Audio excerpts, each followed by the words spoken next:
When people think about grief, they usually think about death of a person.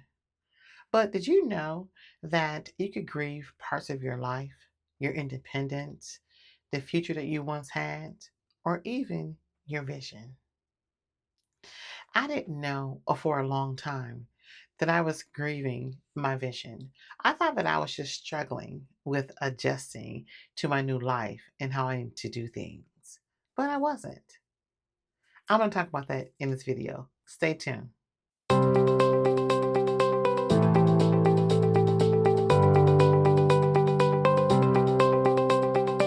Hi, welcome back to my channel. I'm Yashima Marshall. I'm the VIP coach. I help those with vision loss and cope and navigate with the emotional and psychological part of our vision loss journey.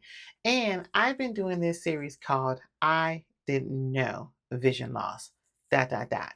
And for each week, I'm going to be talking about something that I didn't know about vision loss, and that's going to be enlightening you about vision loss. So today I am talking about grief, right? So, when people think about grief, they usually think about the death of a person. No one thinks about always the grief of your life that you can lose. You can be grieving your independence. You can be grieving the way of life that you used to have. You can be grieving, you know, um, the future that you're depending, and you can be grieving your vision. Because grief comes not just when you lose a person, but when you lose something that's close to you, that you lose something that's very important to you. Grief can set in. And so it's not just because someone dies that you lose, that you start to grieve, but because something you lost that's very close to you. When you lose your vision, what's happening with you. Your independence, you lose a little bit of your independence. You are losing a little bit of your confidence in the identity and who you used to be. And you can't drive anymore sometimes. And for most of the part, when you lose your vision, you become blind. You can't drive. You have to depend on other people for things. And so you are losing a sense of who you were and a sense of yourself. So grief is more than just losing a person. And during this process, grief sometimes goes unnoticed, right, by your loved ones, because when people are thinking about what's going on with you, they're thinking about the medical appointment, the treatment, the adaptation, the rehabilitation services, and all of those things. But no one's thinking about quietly what's happening inside of you, because no one can see that, right? Your grief can be invisible. They're not looking at the part of you that's, dealing with anxiety or the fear or sadness, because sometimes, grief doesn't always look like sadness, does it? We expect when someone's grieving for them to be crying and sad and maybe depressed, and that may be a part of it for some people. But for others, especially something like vision loss, we may be experiencing feelings of anger, frustration, fear, loneliness. And sometimes when people don't allow space for that and they don't know you're going through that, sometimes you begin to isolate yourself and feel alone, because you begin to think that no one understands what you're going through, and you're grieving alone, unless you're verbalizing that to them. But if you're not, sometimes your grief can go unnoticed, by your loved ones. When I went through the grief process, I think for a while I didn't realize I was going through the grief. Like I said, I really thought I was just struggling to adjust, to my new normal of losing my vision. And I thought that that was really what I was going through, that because initially I didn't know what to do. I was sitting around just, numb, staring blankly at the television because I couldn't drive. I took a leave of absence from work because I couldn't see my computer anymore. I didn't feel confident or competent enough at that time to be providing therapy services, to my clients. And so, I was sitting around at home, with a lack of a better word, chilling. But in that moment of chilling, I was really going through some things emotionally, because I didn't know what my future was going to look like. I didn't know what was the next? And that was probably the first time in my life that I can remember just feeling like that. Like, I didn't know who I was. Like, who are you? Staring in the mirror, thinking to myself, I don't want to be here. I don't want to be you. Who are you? you know, and so for me, and I didn't really realize I was going through the grieving process was I was angry as hell for a while. I was angry as hell. I will admit that to you because everything about what I thought, what I expected, what I knew was changing, and I was angry. I felt like I was losing all these things. It was being taken from me. And so for me, for grief, I was sitting there, and I think when I got to the part where I was really sad and I didn't want to do anything anymore, and I was crying, and I was just upset. I was like emotional, and I typically am not that kind of person. And so I think it kind of like a light bulb went off in my head, like, oh snap, I might be grieving. I'm going through the grief process, And so I started to tune in about what was going on, what I was going through, because I was navigating things, well.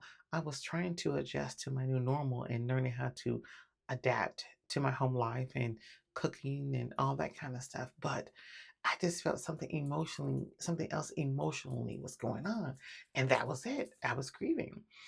So that's what it looked like for me. I was angry. I was frustrated for the most part. I didn't stay sad or in a depressed mode for too long, and but once I realized what was going on, I could address it, right? I could acknowledge it and move forward through the process and start to make moves and getting back to this new life that I was getting ready to create for myself.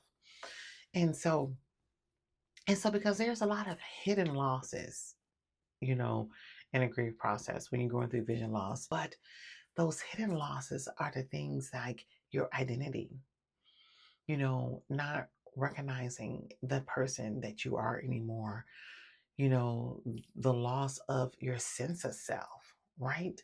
The loss of your confidence to do the things and live the life that you had already created for yourself.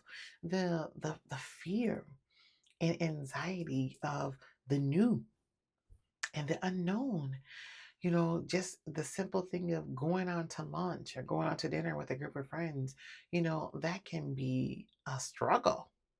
And it's hidden because guess what?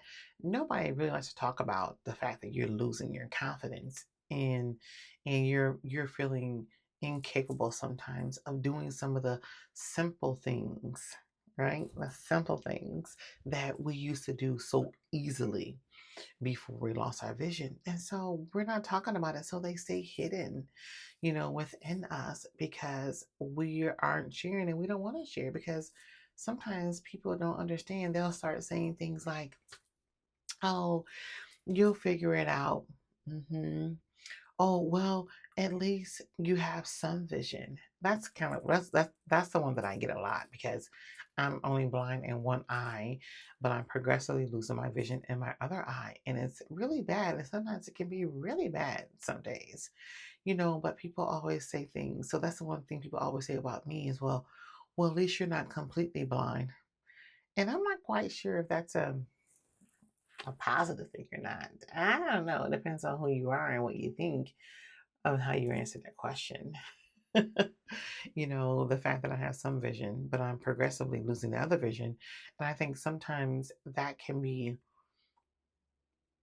a bad situation when you're waking up day after day, or when you wake up in 1 week or 1 month and your vision is extremely worse than it just was. That can put people in a bad space mentally and emotionally. So I don't know if it's what's worse. People always say that. So people say things like that, and when they say things like that, it makes you feel guilty for grieving. It makes you feel guilty for having the feelings and the emotions and going through that emotional adjustment process that you're going through, right? And so, because vision loss is more than just a physical thing, it's more than just losing your sight. right? Because that happens one time and that's that. You're not getting it back. If you're blind, you're blind. Maybe by some miracle, some people get their vision back. But I'm not going to sit around and wait for that. I can't wait. I can't stop my life while I wait for God to bring me some miracle and bring my vision back. No, I had to move forward along the path that's already laid out for me, however that is. And so, so it's hidden. So people don't give you the space sometimes when they say that, you know, you'll get over it or you'll figure it out. Or, ooh, the infamous one, stay positive. Whatever. The thing about, vision loss is that you can grieve and still be grateful at the same time. You can grieve what you've lost and what you can't do anymore and still be grateful for the life that you still have and you're able to create for yourself. You know, you don't have to have one or the other. They're both happening simultaneously at the same time. And so some people don't get that. They tell you to stay positive or maybe you should pray harder. Oh yeah. Ooh. Like God doesn't hear my one prayer. I need to pray multiple times or I need to pray over and over again the same thing. Maybe, maybe not. But once God hears a prayer and goes up to him, if you believe in that, then he hears it. He's already heard it. And don't forget to like and subscribe and share my channel with others who are struggling with the emotional and psychological side of our vision loss journey.